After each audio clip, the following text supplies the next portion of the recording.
আজ আপনাদের সাথে দেবরের বিয়ের ব্লগটি শেয়ার করব। বিয়ে মানে কিন্তু শুধুমাত্র দুটি মানুষের একত্রিত হওয়া না, সাথে সাথে দুটি পরিবারেরও একত্রিত হওয়া। তার সাথে খুঁটিনাটি বিয়ের আনন্দ তো রয়েছেই। তাই আশা করছি আজকের ব্লগটি আপনাদের সবার কাছে ভালো লাগবে। ভালো লাগলে অবশ্যই আমার ফেসবুক পেজটিতে লাইক এবং ফলো দিয়ে পাশেই থাকবেন, এবং যারা ইউটিউব থেকে দেখছেন অবশ্যই ইউটিউব চ্যানেলটিকে সাবস্ক্রাইব করবেন। প্রথমে আমরা সবাই রাতের বেলা একদম রেডি হয়ে বাসা থেকে নিচে নেমেছি। আর সেদিন প্রায় অনেকটা বৃষ্টি ছিল, যার জন্য দেখা গিয়েছে বাসা থেকে নেমেই একদম গাড়িতে উঠে পড়েছি। আর এই হচ্ছে আমাদের দুলাভাই, একদম মজা করতে করতে যাচ্ছিলাম। আর দুই মেয়ে তো দেখতেই পাচ্ছেন একদম মহা খুশি। আর এই সময় দেখা যায় বিয়ে বাড়িতে যখন গাড়িতে একসাথে অনেকে বসা হয়, গল্প করতে করতে যাওয়া হয়। এই তো প্রায় কখন যে সময় কেটে গেছে বুঝতেই পারিনি। আমরা কিন্তু চলে গিয়েছি, আর আমাদের গন্তব্য ছিল হাজারীবাগ। এই তো আমার যা আর আমি কিন্তু সেম ড্রেস পরেছি, আর দুই মেয়েও ব্ল্যাক পরেছে। মোট কথা আমরা দোনো পরিবারই একদম ব্ল্যাক পরেছি। আর এই তো বরের গাড়ি এখানে, যেহেতু বৃষ্টি পড়ছিল।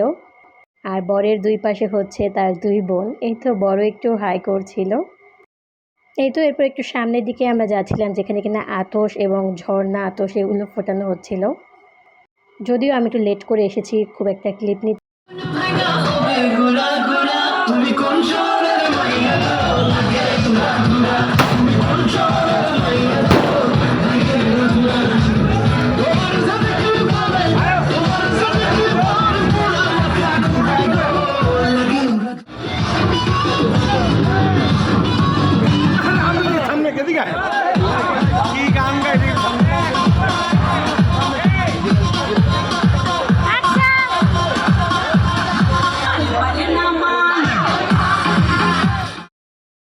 সব তো একদম নাচানাচি করছিল, আমার দুই মেয়েকে নিয়েও আমার হাজব্যান্ড একটু দুষ্টামি করছিল আর কি।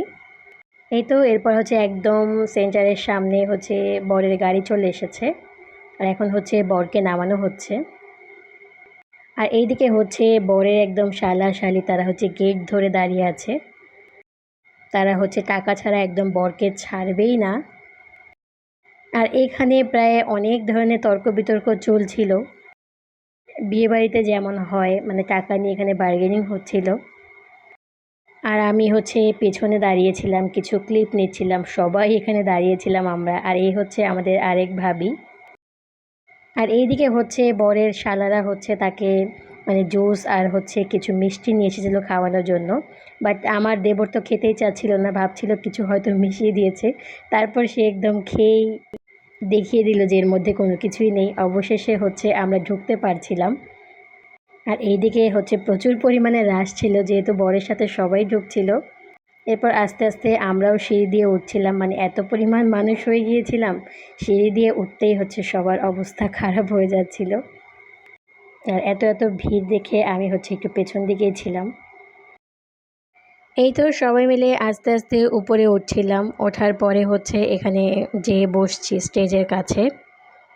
আসলে প্রায় অনেকক্ষণ নিচে দাঁড়িয়ে থাকতে হয়েছিল, সবাই প্রায় টায়ার্ড হয়ে গেছে। আর মোটামুটি 1-1.5 ঘন্টার একটা জার্নিও ছিল। আর এখানে আমার মেয়ে তো মানে ওকে চুল যত ভালোভাবেই আঁচড়িয়ে দেয় না কেন, ওইরকম পাগলের মতো করে ফেলবে। আর ওই যে যেটা বলছিলাম, আমরা সবাই কিন্তু এরকম ব্ল্যাক পরেছিলাম। আমি, আমার হাজব্যান্ড এবং আমার যা, ভাসুর, তার ছেলে মেয়ে সবাই। আর আমার মেঝো ননাসের পরিবার, ওরা হচ্ছে হোয়াইট পরেছিল। এরকম প্রায় মানে যেই কালার পরে গেছি না, অনেকের সাথে ম্যাচিং হয়ে গেছে। আর আমার মেয়ে তো এখানে ডান্স করছিল। আর এই হচ্ছেন আমাদের মিনা আপা, একদম লাল টুকটুকে পরি সেজেছিল। আর এই তো এখানে লুবনা ভাবি বসেছিল একা একা। আর এই হচ্ছেন আমাদের দুলা ভাই। আর ওইদিকে সবাই আমাকে ডাকছিল ছবি তোলার জন্য, আপারা হচ্ছে ছবি তুলছিলেন। আর যারা আমার নিত্যদিনের ব্লগ দেখেন তারা তো জানেনই এরা আমার কে হয়। আমার এখানে 4 ননাস, আমার হাজব্যান্ড, আমার যা আছে। আর এই হচ্ছে আমার মেঝো ননাসের মেয়ে, মানে আমাদের মেয়ে আর মেয়ের জামাইও ছিল এখানে। এদিকে হচ্ছে আমার 3 ননাস ছবি তুলছিলেন। আর আমার হাজব্যান্ড বলে দিচ্ছিল কিভাবে ছবি তুলবে। পরবর্তীতে আমার আরেক ননাসও চলে এসেছে। আর এইদিকে হচ্ছে রানা ভাই, তার 2 বোন আর হচ্ছে তার ছেলে, ওরাও একটু ছবি তুলছিল। এখানে হচ্ছে আমার আরেক ভাগ্নি নিশি। এই তো সবাই মিলে একসাথে একটু গল্পগুজব করছিলাম, আর ওইদিকে হচ্ছে বরকে স্টেজে বসানো হচ্ছিল। আর আমি বরকে খুঁজছিলাম যে সে কোথায়। ও মা, সে যে দেখি একদম পোজ দিয়ে ছবি তুলছে। আর এই হচ্ছে আলিজা, লিজা আপার মেয়ে, আর তারা দুই বোন এখানে। এরপর আমি নিচে যেয়ে দেখি কাজী সাহেব চলে এসেছেন এবং এখানে হচ্ছে সব কথা চলছিল। আর এখানে কিন্তু মেয়ের বাবা, তারপর হচ্ছে ছেলের বাবা, সবাই মানে সব পুরুষরাই বসেছিল। আর এই যে আমার ননদিনীরা এবং আমার মেয়ে, এখানে ওরা সবাই বসে গল্প করছিল। এরপর হচ্ছে বিয়ে পড়ানো হচ্ছিল। এখানে হচ্ছে কনেকে প্রথমে বিয়ে পড়ানো হচ্ছিল আর কি, মানে কনের এরপর কবুল বলানোর পর হচ্ছে এখানে সিগনেচার করছে, আর কনে হচ্ছে কান্না করছিল। এটা একটা ইমোশনাল মোমেন্ট। সো যারা বিশেষ করে আমরা মেয়েরা তারা তো বুঝতেই পারছি।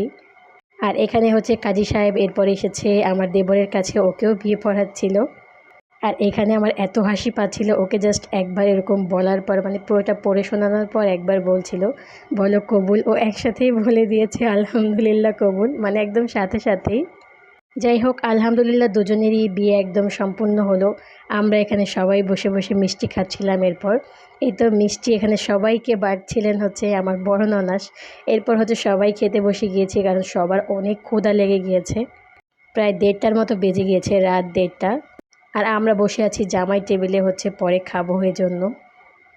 আমি আর আমার যা বসে আছি। এই তো এখানে হচ্ছে আকশাকেও বসিয়ে দিয়েছিলাম, আর এই তো আমাদের ভাগ্নি জামাই সবাই হচ্ছে খেতে বসে দিয়েছে। আর এদিকে হচ্ছে আমরা সবাই গল্প করছিলাম, চারিদিকে সব টেবিলে খাওয়া দাওয়া চলছিল। আর আমার হাজব্যান্ড হচ্ছে তার ভাগনা, তারপর হচ্ছে ভাতিজা, এদের সবাইকে নিয়ে ছবি তুলছিল, সব বাচ্চাদেরকে নিয়ে। এর পরবর্তী ব্লগে আপনাদের সাথে শেয়ার করব জামাই টেবিলে যা যা ছিল। আজকের ব্লগটি এই পর্যন্তই।